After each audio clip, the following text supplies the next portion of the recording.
Complete structural failure estimated at 5 minutes, the voice chimed calmly through the speakers. 5 minutes until complete structural failure. A tremor sent me flailing into the nearest wall. I clung to the side rail and glared at the source of the voice. Thank you so much for your invaluable information in this time of need. I struggled to find my feet against the moving floor. You are most welcome, she said, sounding cheerful and relieved. I am happy to be of assistance. Artificial intelligence really falls apart when faced with sarcasm.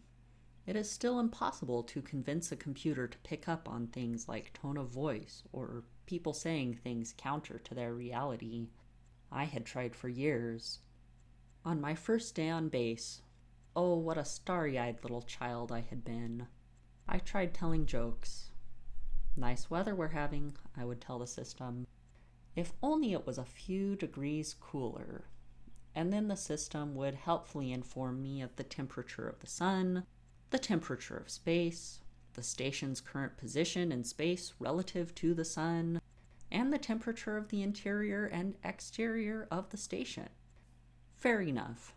It's not like the station had ever experienced weather per se. Its way back origins were on Earth, but it had been coded and built in space by people and computers that hadn't seen Earth in years, if ever. And there wasn't really a purpose to teaching the station about small talk when there were meant to be multiple people in residence at all times. Of course, there hadn't been multiple people since, well, thinking too hard about it made my brain stretch in uncomfortable ways. I found my footing and continued my mad scramble through the ever-empty corridors of my once-proud space station homestead. Sometimes, when things got particularly quiet, I would freeze in awe at the amount of sheer hope it had taken to create this place, even just to imagine creating it. Generations upon generations of human beings had worked and dreamed and tinkered and tested to create this home away from Earth, and now that home was falling down around me as I tried one last time to teach the system to recognize sarcasm. Complete structural failure estimated at 4... Shut up! I interrupted. Would you like to choose a different interval for notifications? She asked. How about 5 minutes? Very well. Your next notification of estimated structural failure will occur in 5 minutes. I am happy to be of assistance. I could hear my own grinding teeth even over the buckling metal around me. I should have left days ago. I should have left when it became clear this place was falling apart. There were those damned human hopes and dreams again.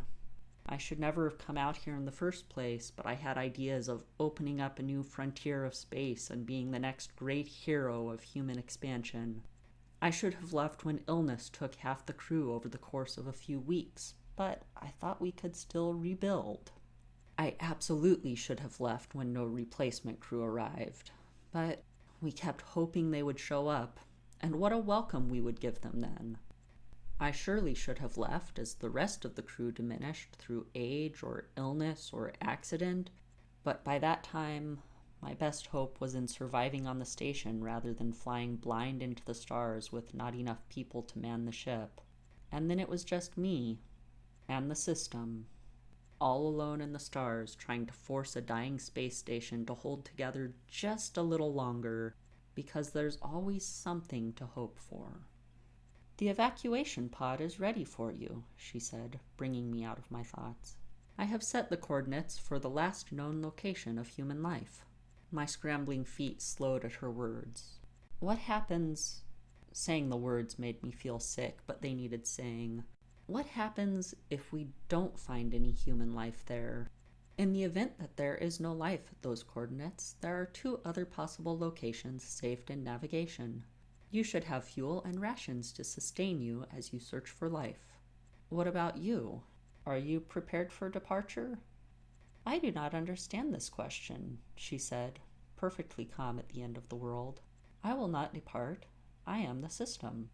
I stopped in my tracks and grabbed the rail before I could be knocked into another wall. But how can I go without you? I have programmed the coordinates into your navigation system for you. Is there some other assistance you need?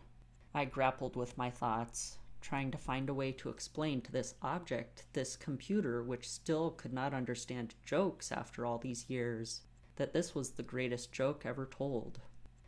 You're the only person I've spoken to in years, I tried. You're the only reason I survived this long on my own. I gave up. After a lifetime of letting hope guide me, I had used up the last that I had. I sat down and leaned my back against the wall. You must hurry in order to reach the escape pod, she reminded me. I know. I closed my eyes and allowed myself to feel the quiet of the new emptiness where hope used to be. I'm not going. The directive is human survival and expansion, she explained, as if I didn't know that. The directive cannot be met if you stay here. I'm not going, I repeated. May I ask why? Because I don't know what I'll find out there, I said. I might find other living humans, or I might not. But either way, I would have left you behind. I can't do that. I am the system. There are others just like me. No, I said. I'm not leaving you, so stop arguing about it. Anything you want to talk about in our last couple minutes? She was silent for long enough that I wondered if either the speakers or some key processor had broken down, then asked, Nice weather we're having, isn't it?